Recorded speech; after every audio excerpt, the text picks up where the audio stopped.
I'm so honored to have Endre Hoffmann on the podcast today. So thank you so much for being here. Well, I'm very excited. Let's get going. That's right. Absolutely. So you are known as a doctor of self-worth, and I would love to hear the backstory of that. What brought you along this journey and helping the people that you do in the ways that you do? It's a very long story, but if I wanted to make it short, then I somehow lost my self-worth when I was young. At my childhood, probably about age 5, 6, I had this, well, not so ideal connection, more so disconnection with my dad. And I wanted to prove myself, to gain his love. That was pretty much the blueprint for me for life. And nothing has worked. I was winning, marathons and basketball in national championships. I was born in Hungary, Central Europe. And I remember he was coming home, always kind of angry, agitated, fairly aggressive, know-it-all. He had these attitudes, and well, he didn't know what love is or how to love himself or anyone else. The other problem was he didn't trust, and his business was about, for 20 years, kicking out all of his the other owners, and eventually in 20 years he was able to own this business that didn't go well because he didn't know how to delegate. So I had this whole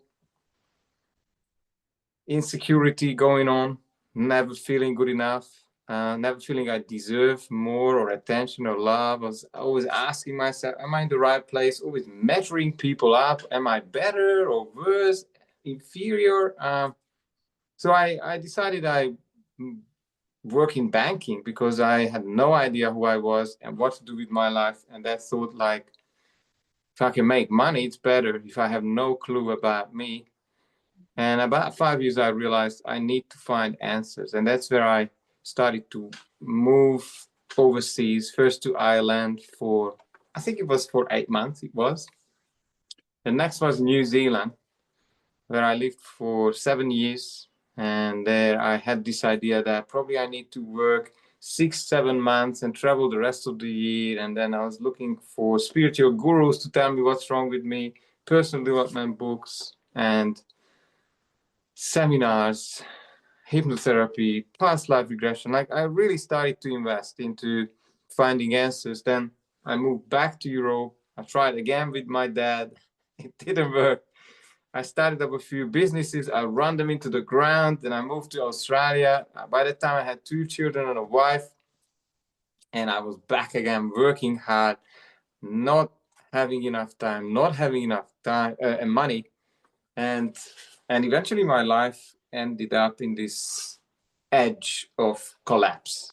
6 years ago, I was working 60, 70 hours a week, and I was doing volunteering work like a good citizen.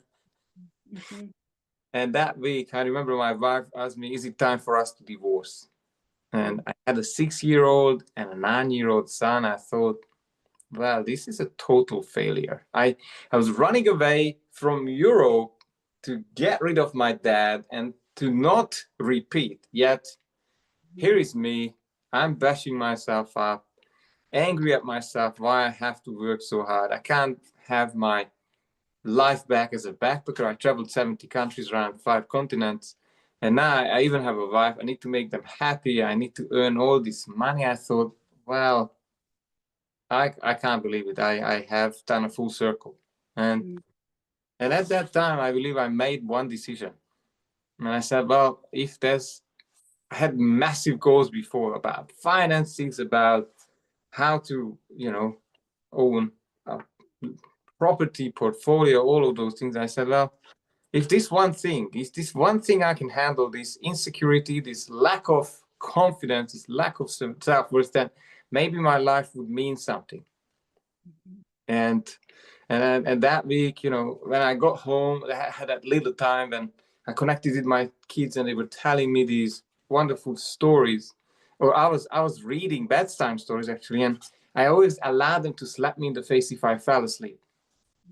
It became, that week again became a slapping competition. Young boys, it's funny to slap dad in the face. Yet, yeah, I was crumbling inside. I thought, how I deserve these slaps. Like I deserve to be hit because I failed as a man. I failed as a husband. I was disconnected from my wife, always working. I had this side hustle. So whenever I got home, straight away into the business. And I didn't earn money. So I was doing it to break out of the job. It was an absolute victimhood. And then my wife said, well, we got to do something about this. And I said, well, they didn't even trust me anymore that I can transform myself. I was telling them for 10 years that, that will be different. There'll be more time. And this vicious circle has never stopped. But then I said to my wife the next day, I said, well, let me think. And I don't know, I had the balls. I said to her, I believe there is a better version of our lives. There's more freedom, maybe abundance. I don't know how I could maybe make a difference in the world and maybe charge for it. But I said, if you leave me, I accept it. But I won't give up. I spent by that time $100,000, and I said, well, probably I'll be the guy who has this tomb that says he's tried until the last moment and he dropped dead. That's his life, that he never made it. So, but somehow something has happened inside me, probably through these hard times and that massive pressure. My health was collapsing too.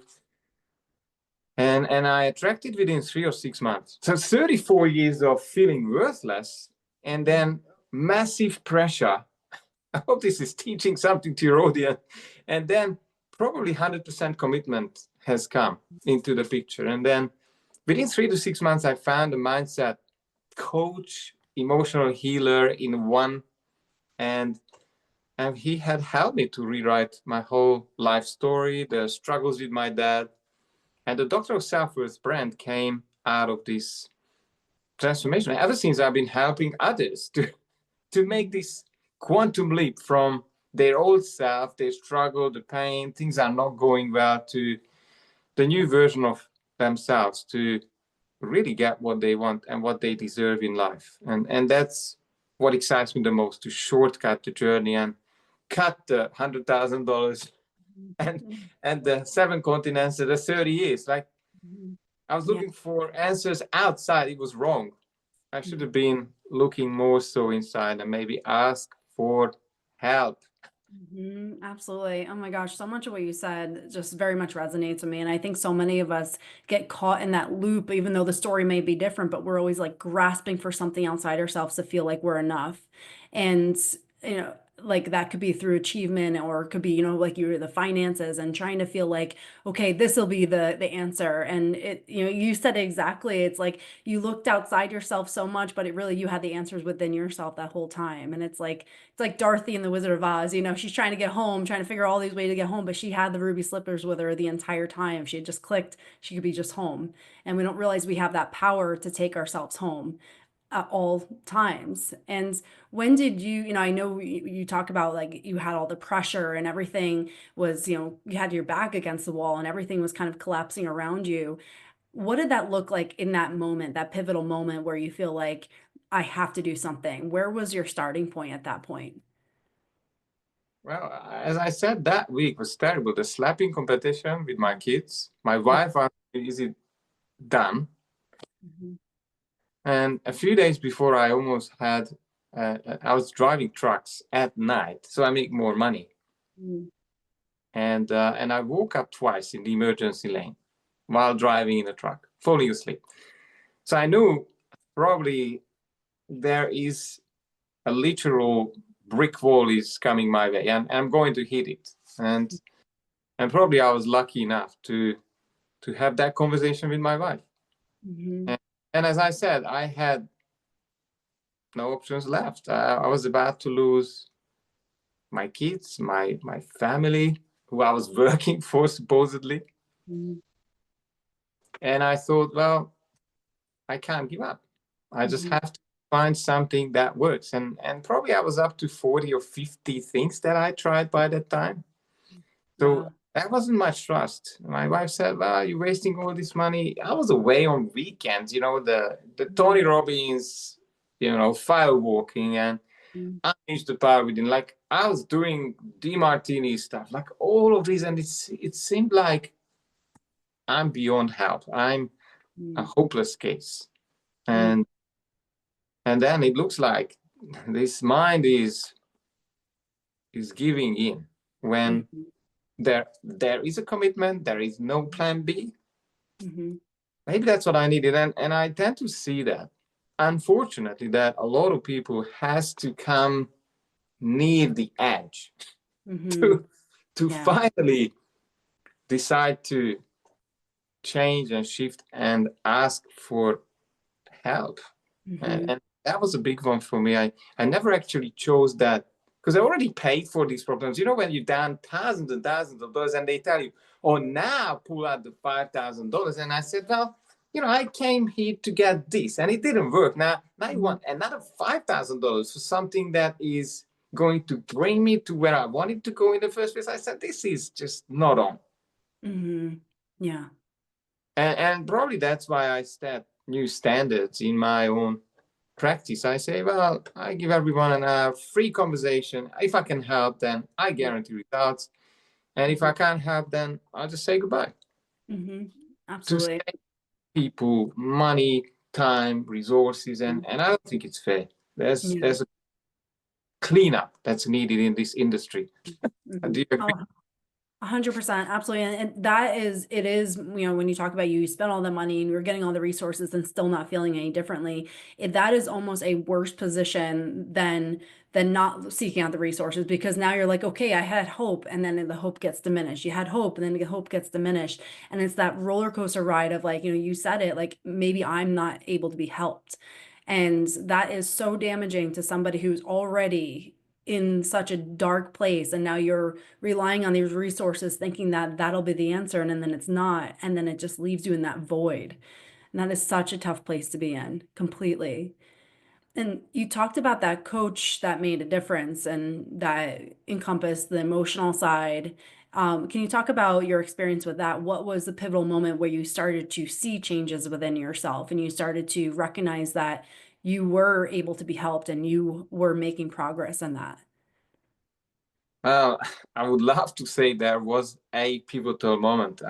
Mm, I believe there were small, maybe satori, they could call it mm, in Japanese, these small breakthroughs and new realizations about the stories probably I was telling myself up to that point. So mhm, there was less self beat up. mhm, There was more so understanding that, my dad he was the one beyond help. mhm, By the way, he died in the 10 years ago because all of his issues has culminated in three incurable diseases, and he has probably run out of chances and mhm, he died. But yeah, in my case, it was mostly NLP based, a few other emotional healing, let's say, techniques, mhm, and probably, I think, being specific, especially this not good enough. There is mhm, not enough time. There is not enough money, and it was. I found the root of these patterns were going back to my grandparents. Like they lived through two world wars in Europe. Like mhm, it's a place where you don't want to be. The Germans mhm, are coming, then the Russians taking what's left and more. And my grandfather's been for another 5 years in, they call this in a labor camp.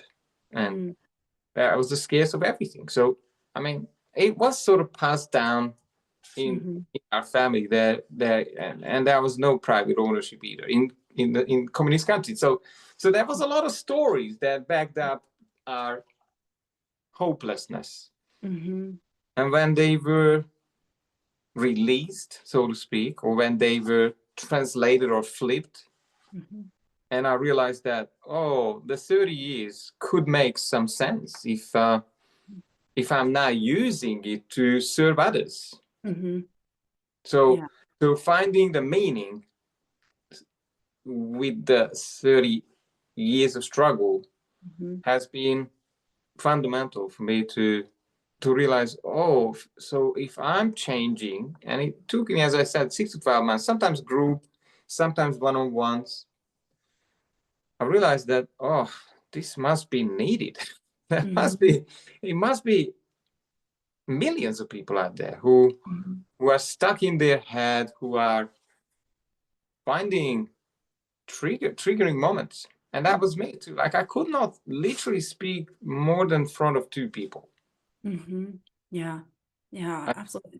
My face went red and I basically just switched off.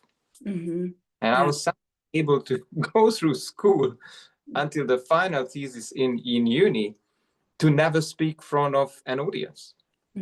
I basically called in sick. Sorry, I'm not available. Here is the thing.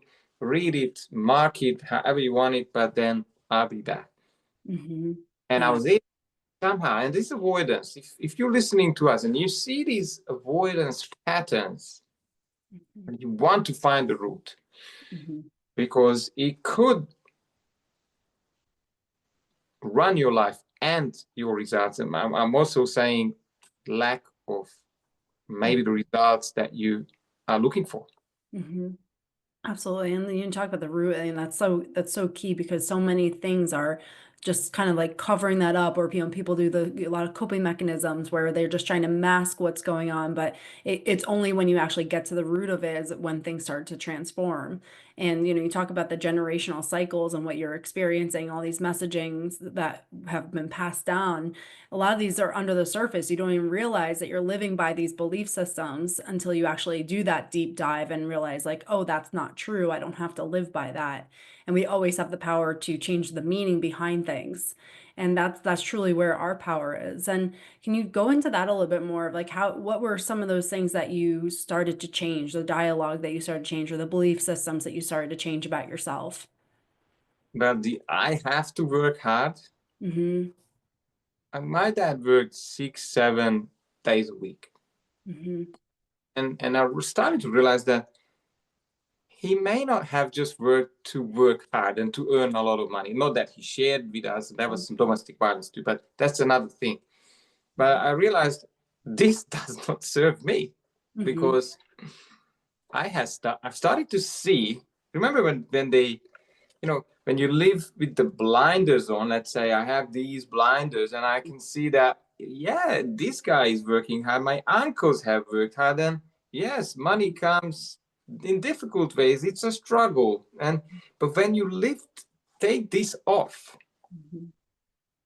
then you start to see the opposite examples that, oh, there are entrepreneurs who have built, well, assets, who have built businesses where it's all about contribution, it's fun, and they earn money, and they enjoy themselves, and they have a really fantastic family and areas of life, well, in a wonderful place. And I started to see more and more of that. So I'm not saying,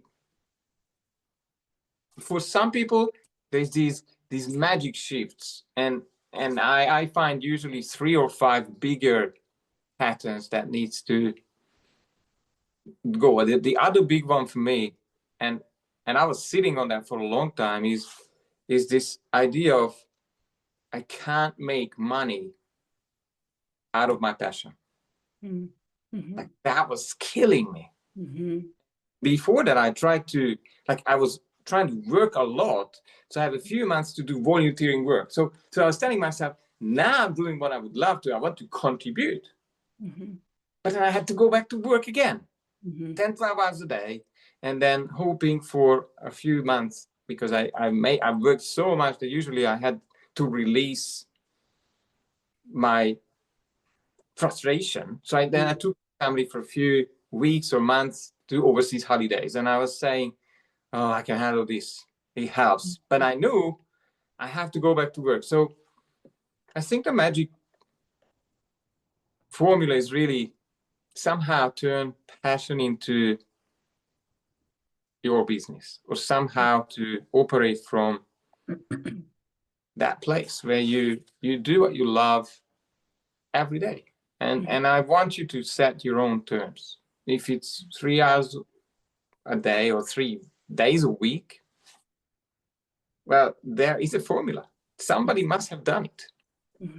And they do have specific beliefs. They do operate from specific emotions. So what if you started to adopt Mhm. and take them on? So I think these two big ones were life-changing for me to realize it's false. Mhm. Hard work is giving up your life, Mhm. Yeah. especially if you do something that is not fun and not enjoyable. I mean, and there was one big book maybe that you might want to look up. It's called Five Regrets of the I think it's called the Top Five Regrets of the Dying. It's written by an Mhm. Australian woman. I think Rhonda Byrne, or I don't know. I think Rhonda. Mhm. Yeah. She did And a I secret, I think, right? maybe we'll put it Yeah. under, but Yeah. I can. then they really helped me to confront and face Mhm. what's coming. And I Mhm. didn't have a really good chance with Mhm. where I was going before. Mhm. I Yeah. would most of those five regrets because I was playing small. That was the other one. Playing Mhm. safe, playing small, not to stand out, Mhm. not to be criticized. Remember, my dad was criticizing me. So for me Mhm. to share my message, share my opinion was a dangerous no-go zone. Mhm. Yeah. And with the change of environment, and this is where I think coaches, mentors are absolutely crucial, and their group or their communities Mhm. are the two most important factors for changing minds Mhm. and changing lives, because once the environment shifts and once people are picked up on those Mhm. limiting ideas and beliefs or whatever is their language, then there is an accelerated growth starts to happen. Mhm.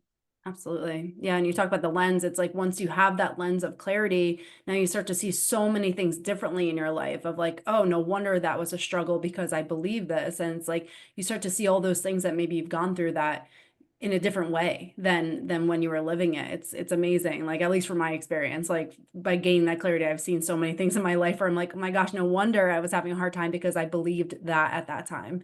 And it's so interesting you talk about the five regrets because I had a medium on the podcast, a few months ago, and I asked him that question, and I said, for the people that you communicate with on the other side, what was their biggest regret in this life? And they said, not having more fun. And so if that's not permission to enjoy this life a little bit more, I don't know what is, because it's like it's not supposed to be just suffering. Really suffering, I think, is not living your purpose or aligning yourself with your values. So I think that's so amazing. What a gift to be like, okay, just embrace a little bit more fun in this world. And you can do that through work in those avenues. But I think it's so interesting you talk about that, those regrets. It's like you're going to get to the end of your life and like, can you look back and think that you were living in alignment with yourself and what was authentic to yourself. And Yeah, that's, oh, sorry, that was just one more idea I wanted to yeah. introduce, like to really, that was a channel who was able to connect me with my dad. I think Hmm. 4 or 5 years ago. So he was 5 years ago dad. Hmm. And I was asking, why have you been such a pain in the butt? Like what happened to you? How come you have been treating me like crap? Hmm. And I think it's a really interesting view to look at it from the soul's point of view. He said, well, you wouldn't have been so interested and open-minded. Hmm. So what if we are in this what if we are in this wonderful game of evolution, of playing roles Hmm. to make the most of another story, another incarnation, and Hmm. maybe we have even given consent to trauma or the Hmm. chance to have certain limitations, so we find out and we remember who we are somewhere along this wonderful earthly journey. And I believe coaches are absolutely the catalyst for Hmm. people to find themselves and find meaning in life. And if those people are left to their own mind and to the trauma that drives their lives, then yes, 5 regrets of the dying. Mm-hmm.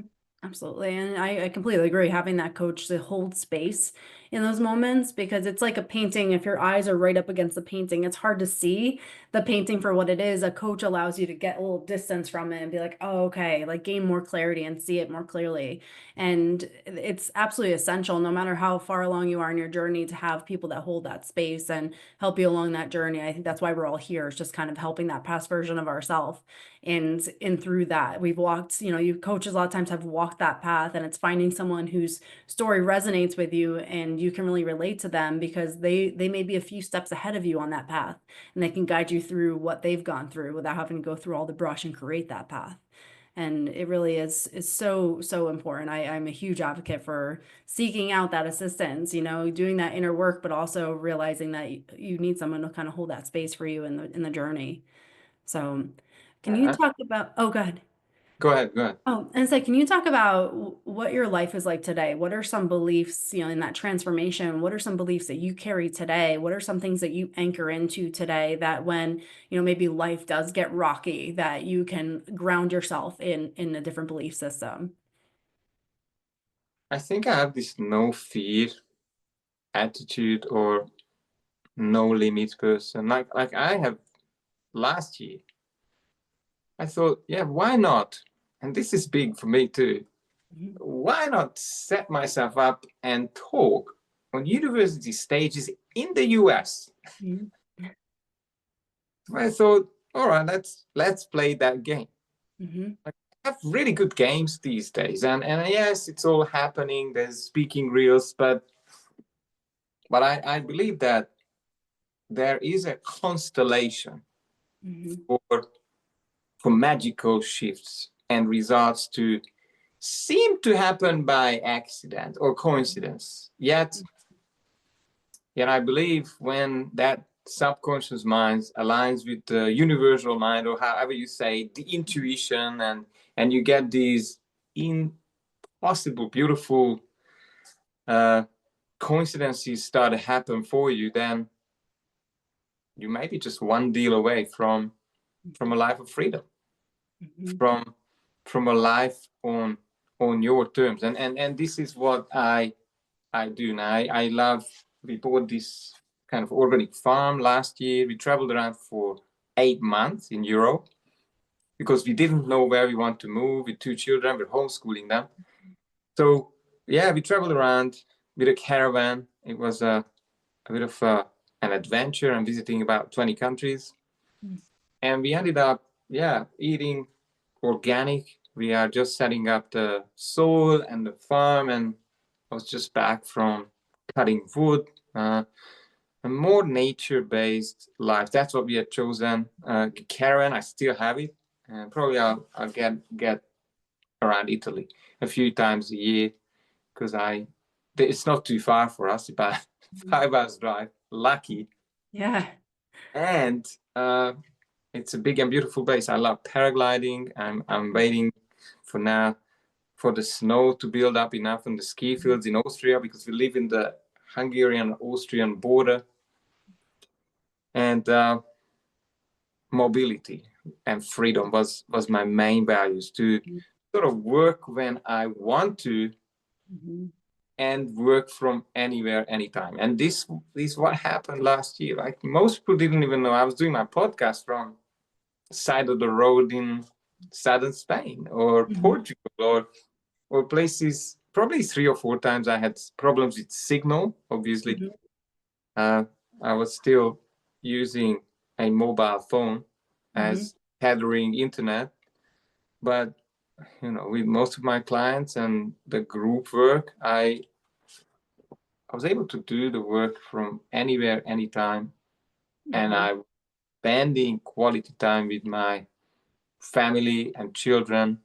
And we had all of these wonderful new experiences. I love them because like I don't plan. Mhm. Like I want to challenge me, and some don't like this. And I want to challenge others to, let's say, sharpen their senses, Mhm. to road trips are absolutely good because you need to improvise. Like you have no idea. Like I have no idea where we're going to sleep. Usually at 4 or 5 p.m. we'll just pick a spot, and even then you would need to sometimes deal with the unexpected. Mhm. And as long as you are in this trusting place Mhm. of safe space that it will work out, or Mhm.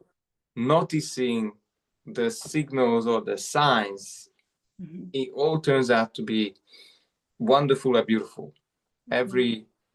every time. And I want to teach this to people because it's a wonderful planet. The people are amazing.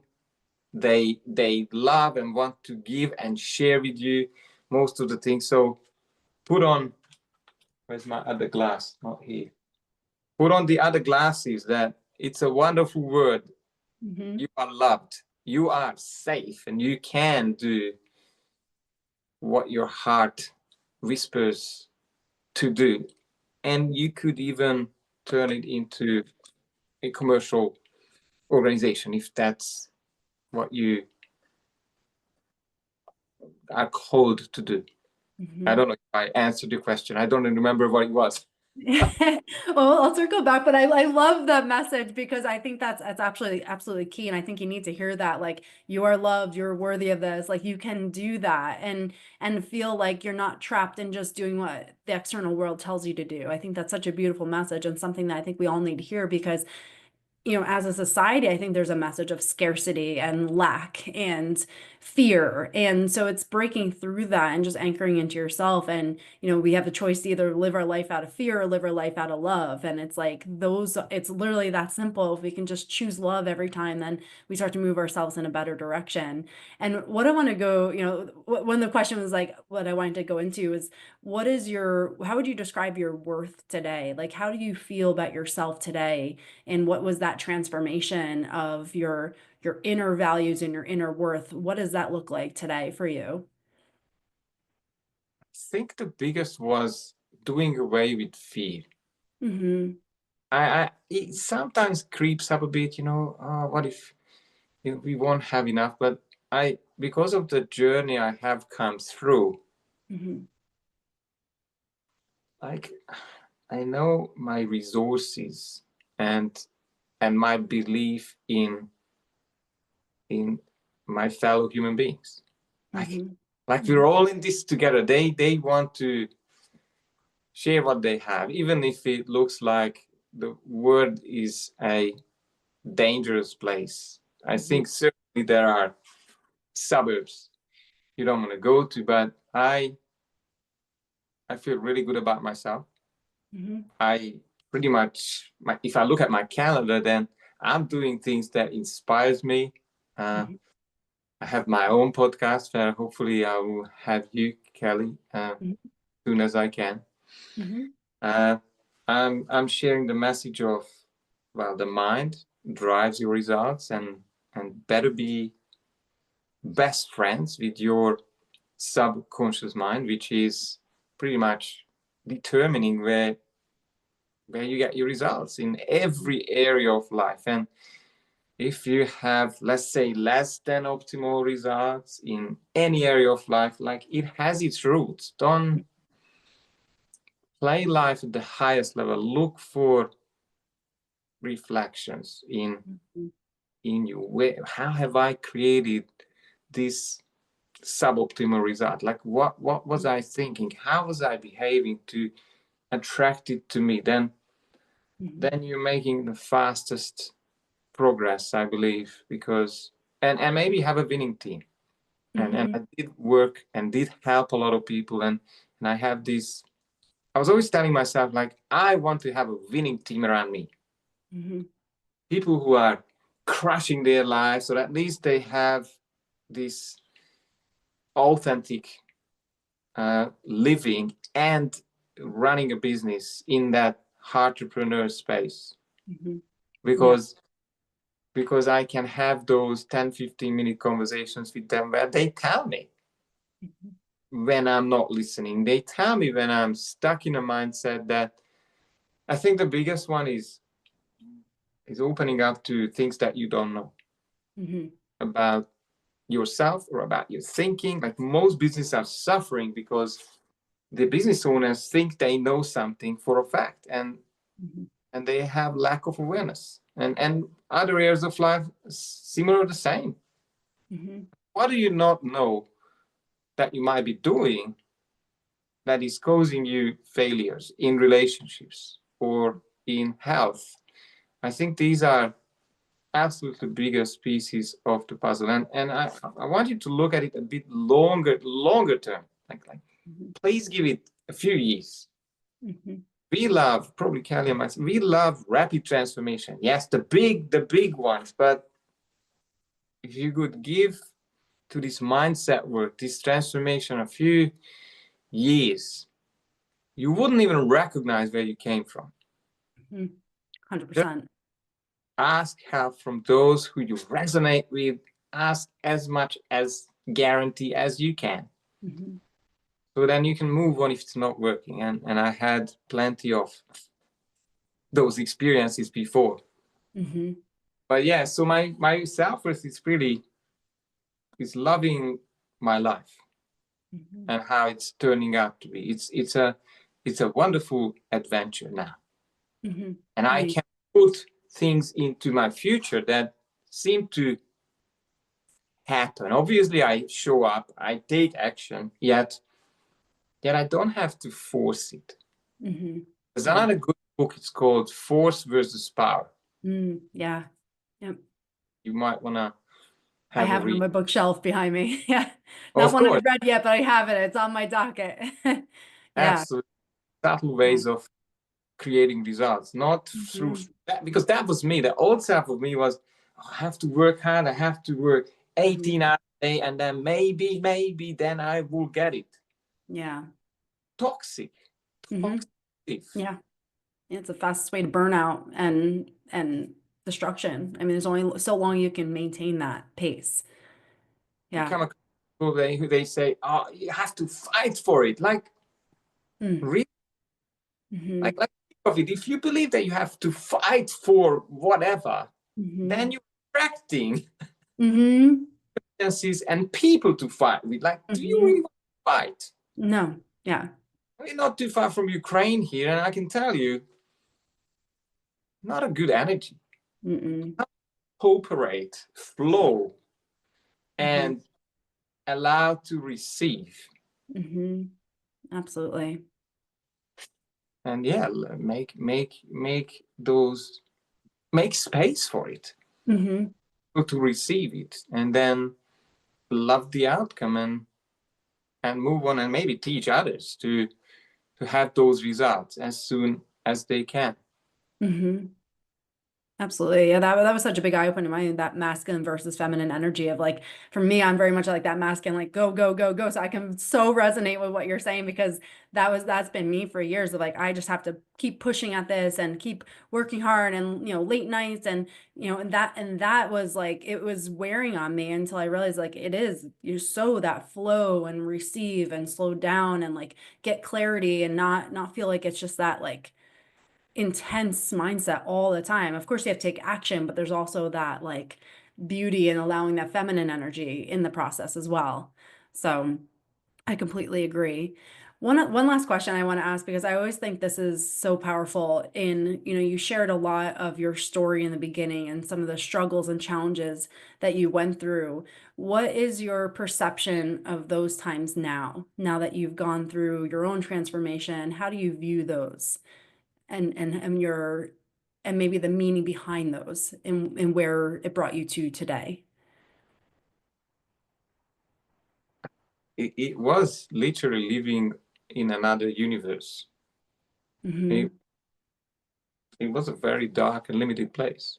And probably I have, because with this work, you always want to make sure that carrying negative emotions, yes, it stuffs up your life. That's one thing. Well, when it gets your health, and you will get there if you are carrying them on, it's toxic, it's going to come out somewhere, it will mess with one of your organs. So at least for being healthy, do the work. And the work is really letting go of the past. And as I said, for me, it's a new life of opportunities, of joy and fun. And I look at a very long Mhm. and really painful learning curve if I look back. Of course, I have these stories now to tell. So it has all made sense. But if I could do this in 5 years' time Mhm. and to really live an empowered life from age 25, maybe I would choose that Mhm. to short Absolutely. to shortcut the pain and then and be the empowerment coach at age 30, 35, and maybe teach an easier lesson to my family and kids. Because see, now my son up to the age of 8 or 9 has seen and experienced his old dad. Mm. So I Mhm. had to do some work Mhm. to reconnect him, and I still see some repercussions of my old self in my children. Mhm. I'm still carrying some of the stuff. I'm a much better version. Mhm. But again, for your children, you really want to pass it on, Mhm. your emotional patterns, your limiting ideas about money or abundance, or yet you're not loved or won't be Mhm. approved. You Mhm. certainly don't want to give them that sort of a story, because Mhm. they will play it. Mhm. And I can see how I have been able to help my son. It's a Mhm. very not an ideal situation, but I have such a deep relationship with them that I could do some mindset work as well Mhm. as really helping them out of my old patterns. Mhm. Absolutely. Someone to help you, you become a master at it, or you get Mhm. someone to help you, because the new life is this is how I want you to see the world. So you are here at this moment in time, in space and time, and towards the future you have a million variations. But if nothing changes, especially your emotion and mind, just go into repetition. But those other versions of the future are still open, still available for you if there is a shift. Mhm. Little shifts or big shifts, but you can't avoid this beautiful work that will set you free. Mhm. Set Absolutely. you emotionally, set you free later on financially, Mhm. and then contribute the best possible way from your true version of authenticity, however you feel like. Mhm. Absolutely. Yeah, I couldn't agree more with everything you said. And I truly believe I have two boys, and I really believe like the best gift we can give our kids is the most healed version of ourselves. And I really feel like, that is such a gift to be able to go through your own inner work and allow them to see a different version of you, and also allow them to see a different version of themselves through you. So I think that's beautiful. And for someone who would like to connect with you, find out more about what you do, can you share where they can find you?